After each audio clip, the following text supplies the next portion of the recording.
good evening, or good morning, or good afternoon. But what this isn't is the 9 o'clock news on RTE or the 6-1 news on RTE, because we've got a report from Ennis Courthouse today which deals with a subject that RTE has ignored for the past 8 months. And it has to do with these two gentlemen. There are two peace activists who have been held hostage in Ireland for the last 8 months, and RTE has not reported on it. So RTE is no news, fake news, and that's what no news is. So now we'll go directly over for a report on the good news that Ken Myers and Tarak were in front of the Circuit Court today, and it was agreed by the Justice Keys that their case will be transferred to Dublin. And Ken will explain what that means. So over to Ken at Ennis Courthouse. We were, of course, appealing to the judge to move the case to Dublin. The judge had previously moved a similar case to Dublin. He was also well aware of other cases which he was not the judge, but that had been moved to Dublin under the same circumstances.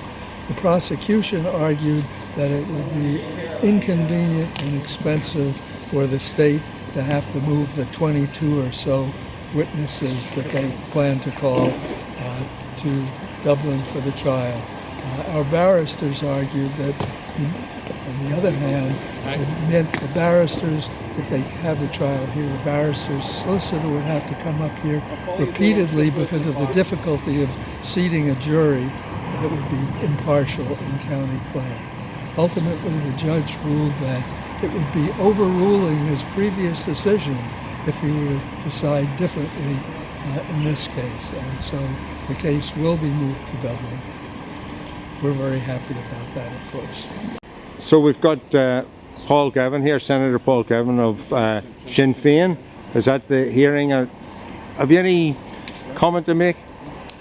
Well, I'm very happy to be here today with Ken and Tarak, and it's a good result today in terms of having the trial transferred, because that enables, hopefully, a pathway to avoid having to stay in this country for too much longer and to get home for Christmas. And we need to get Ken and Tarak home for Christmas. But I do want to stress, they have committed no crime. They shouldn't be here on trial today. What they did was draw attention to the real crime, the ongoing use of Shannon Airport by US military. The world is watching at this point in time. The world wants freedom for Ken and Tarak, and they want them to have the right to go home. Today's a good start.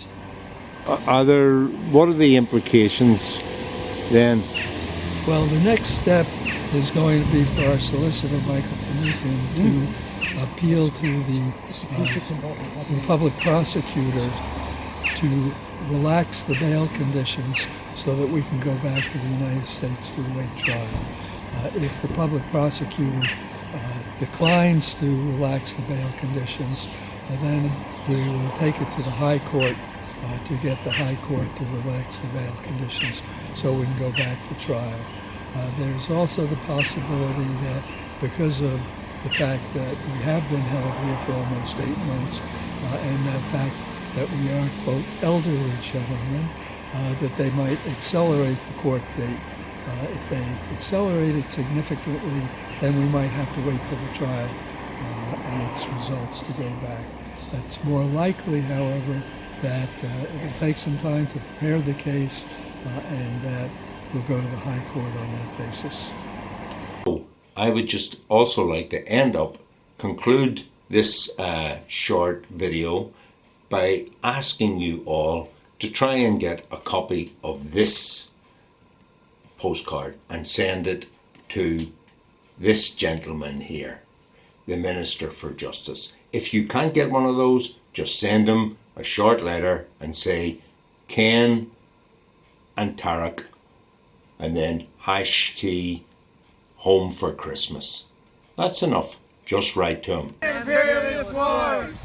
US out of Shannon! Respect Irish neutrality!